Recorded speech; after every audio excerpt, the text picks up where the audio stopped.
Duke senior হলেন রোজালিন্ডের বাবা ও Duke ফেডারিকের বড় ভাই। তিনি ছিলেন সেই প্রদেশের আদি শাসক।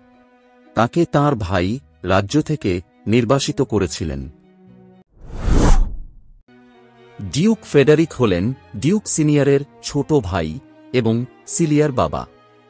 তিনি তাঁর বড় ভাইকে নির্বাসিত করে সিংহাসন দখল করেছিলেন।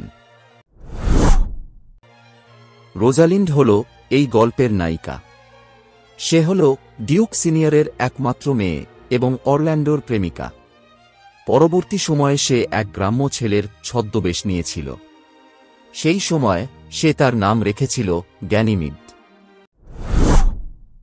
সিলিয়া হল ডিউক ফেডারিকের মেয়ে, রোজালিন্ডের সবচেয়ে কাছের বন্ধু এবং অলিভারের প্রেমিকা।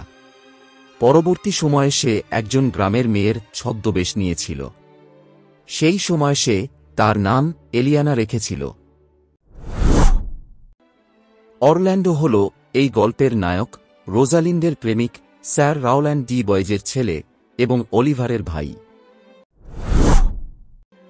অলিভার হল স্যার রাওল্যান্ড ডি বয়েজের জ্যেষ্ঠ পুত্র, অরল্যান্ডোর ভাই এবং সিলিয়ার প্রেমিক। অ্যাডাম হল স্যার রাওল্যান্ড ডি বয়েজের কাজের লোক। সে অরল্যান্ডোর সাথে আর্ডেনের জঙ্গলে গিয়েছিল।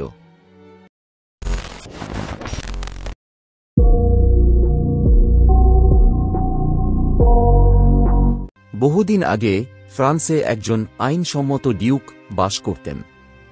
তার নাম ছিল ডিউক সিনিয়র। কিন্তু তার ছোট ভাই ডিউক ফেডারিক তাকে রাজ্য থেকে বিতাড়িত করেন আর নিজে সেই রাজ্যের শাসনভার দখল করেন। ডিউক সিনিয়র তার কিছু বিশ্বস্ত অনুগামীদের সঙ্গে আর্ডেনের জঙ্গলে পালিয়ে যান। তারপর থেকে তারা সেই আর্ডেনের জঙ্গলে বাস করতে থাকেন।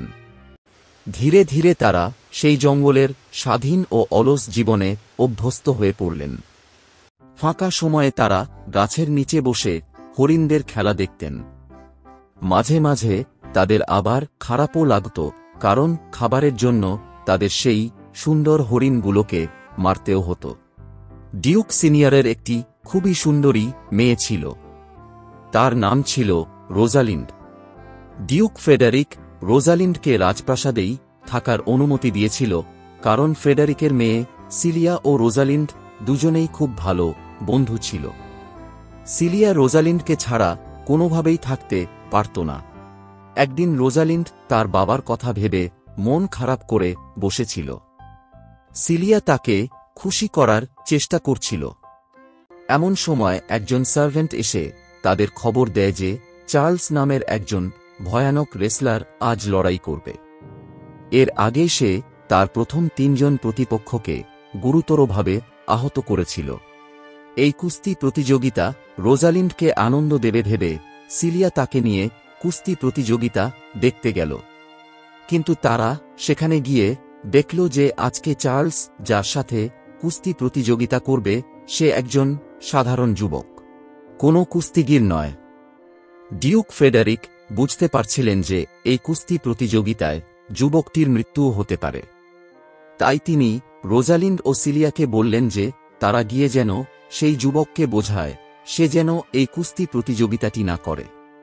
কিন্তু সেই যুবকটি তাদের কথা শুনল না, বরং তাদের অনুরোধ শোনার পর সে প্রতিযোগিতাটি করার জন্য আরও দৃঢ় প্রতিজ্ঞ হয়ে গেল। এই কুস্তি প্রতিযোগিতায় সেই যুবকটি সকলকে চমকে দিয়ে চার্লসকে হারিয়ে জয়লাভ করে। প্রতিযোগিতা শেষে রোজালিন্ড জানতে পারে যে সেই যুবকটির নাম হল অরল্যান্ডো। সে হল স্যার রাওল্যান্ড ডি বয়েজের ছেলে। এটা শুনে রোজালিন্ড সঙ্গে সঙ্গে তার প্রেমে পড়ে যায়, কারণ অরল্যান্ডোর মৃত পিতা ছিল ডিউক সিনিয়রের খুব ভালো বন্ধু। কিন্তু এটা শুনে ডিউক ফেডারিক প্রচণ্ড রেগে গিয়ে সেখান থেকে চলে যান। এরপর রোজালিন্ড অরল্যান্ডোকে তার গলার সোনার চেনটি উপহার হিসাবে দেয়। বাড়িতে এসে সিলিয়া রোজালিন্ডকে বলে রোজালিন্ড সম্ভবত অরল্যান্ডোকে ভালোবেসে ফেলেছে। এমন সময় ডিউক ফেডারিক সেখানে প্রবেশ করেন। তিনি এই কথাগুলি শুনতে পান, ফলে তিনি প্রচণ্ড রেগে যান আর রোজালিন্ডকে পরের দিনই রাজ্য ছেড়ে চলে যেতে আদেশ দেন। এটা শোনার পর রোজালিন্ডের মন খুব খারাপ হয়ে যায়। তাই সিলিয়া তাকে বলল, তুমি মন খারাপ করো না, আমরা দুজনেই এই রাজ্য ছেড়ে আর্ডেনের জঙ্গলে তোমার বাবার কাছে চলে যাব। এদিকে অরল্যান্ডো বাড়ি ফিরে এলে তাদের বাড়ির পুরনো চাকর অ্যাডাম তাকে জানায় যে তার ভাই অলিভার তাকে জীবন্ত পুড়িয়ে মারার চক্রান্ত করেছে। তাই অরল্যান্ডো ও অ্যাডাম দুজনেই আর্ডেনের জঙ্গলে পালিয়ে যায়। রোজালিন্ড ও সিলিয়া দুজনে চোরের হাত থেকে বাঁচার জন্য ছদ্মবেশ ধারণ করে। রোজালিন্ড একজন ছেলের ছদ্মবেশ ধারণ করে এবং নাম রাখে গ্যানিমিড। সিলিয়া ছদ্মবেশ ধারণ করে এক গ্রামের মেয়ের এবং নাম রাখে এলিয়ানা। তারা নিজেদের ভাই বোন বলে পরিচয় দেয়। এদিকে ডিউক ফেডারিক যখন শুনলেন তার মেয়ে রোজালিন্ডের সাথে জঙ্গলে পালিয়ে গেছে, তখন তিনি অলিভারের কাছে গিয়ে পৌঁছান। ডিউক ফেডারিকের ধারণা ছিল যে রোজালিন্ড অলিভারের ছোট ভাই অরল্যান্ডোর সাথে জঙ্গলে পালিয়ে গেছে, আর তাদের সাথেই রয়েছে সিলিয়া। ডিউক ফেডারিক অলিভারকে হুমকি দিয়ে বললেন, যেখান থেকে পারো তোমার ছোট ভাই অরল্যান্ডোকে ধরে নিয়ে এসো, অন্যথায় তোমার রক্ষা নেই। তাই বাধ্য হয়ে অলিভার তার ছোট ভাইকে খুঁজে বের করার জন্য বনের দিকে রওনা দিল।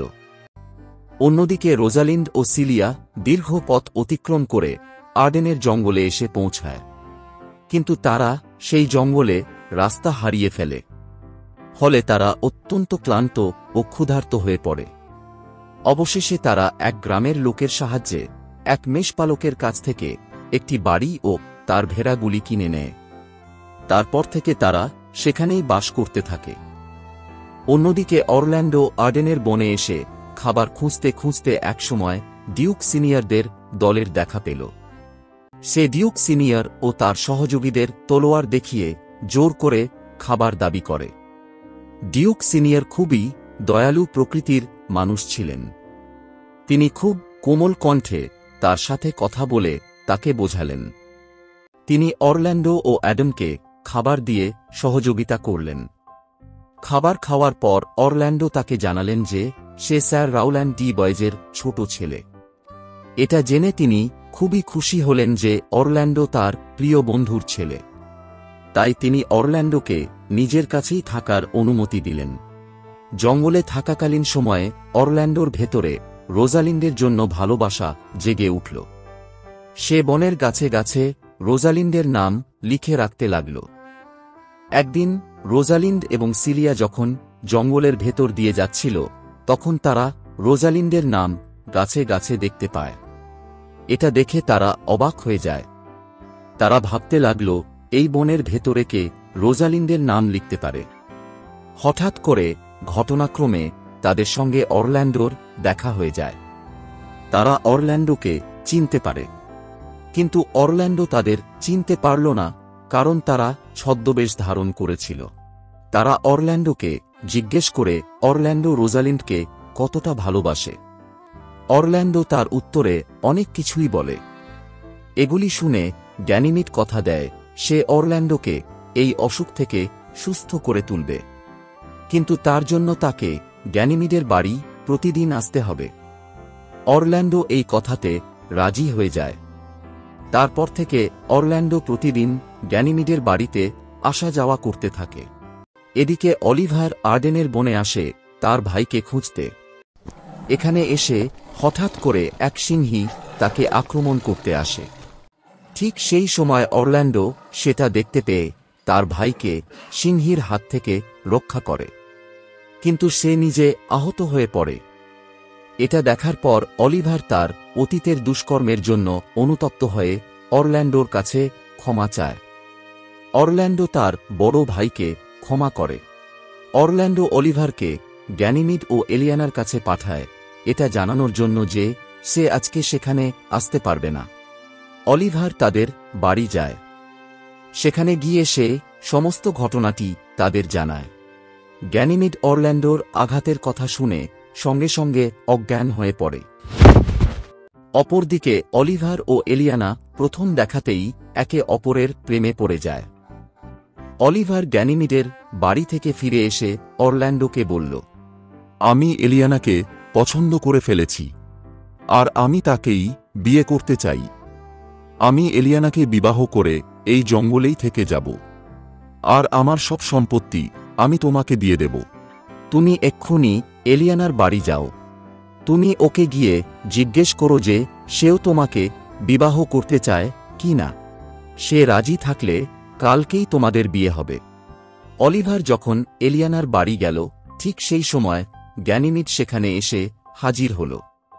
সে এসে অরল্যান্ডোর শরীরের অবস্থা জিজ্ঞেস করল। আগামীকাল অলিভার ও এলিয়ানা বিবাহ করতে চলেছে। আমারও খুব ইচ্ছা আছে ওই একই দিনে রোজালিন্ডকে বিবাহ করার। তুমি যদি তাকে এতটাই বিবাহ করতে ইচ্ছুক, তাহলে আমি কথা দিচ্ছি আগামীকাল জাদুশক্তির মাধ্যমে রোজালিন্ডকে সেখানে হাজির করব। কিন্তু তুমি এই বিবাহতে অবশ্যই ডিউক সিনিয়রকেও আমন্ত্রণ জানাবে। পরের দিন সকলে মিলে ডিউক সিনিয়রের কাছে পৌঁছায়। ডিউক সিনিয়র এটা জেনে খুবই অবাক হলেন যে তার মেয়েকে সেখানে নিয়ে আসা হবে।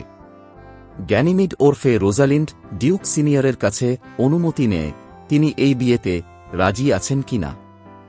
ডিউক সিনিয়র জানান এই বিয়েতে তাঁর কোনো আপত্তি নেই।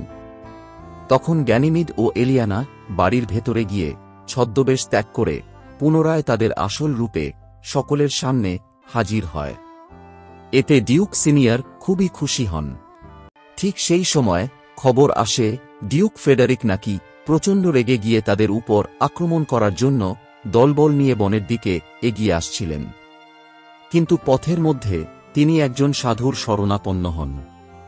ফলে তিনি অসৎ পথ ত্যাগ করে তাঁর সমস্ত সম্পত্তি ডিউক সিনিয়রের নামে করে দেন। আর তিনি ঠিক করেছেন তাঁর বাকি জীবন তিনি বনের কুটিরেই কাটাবেন।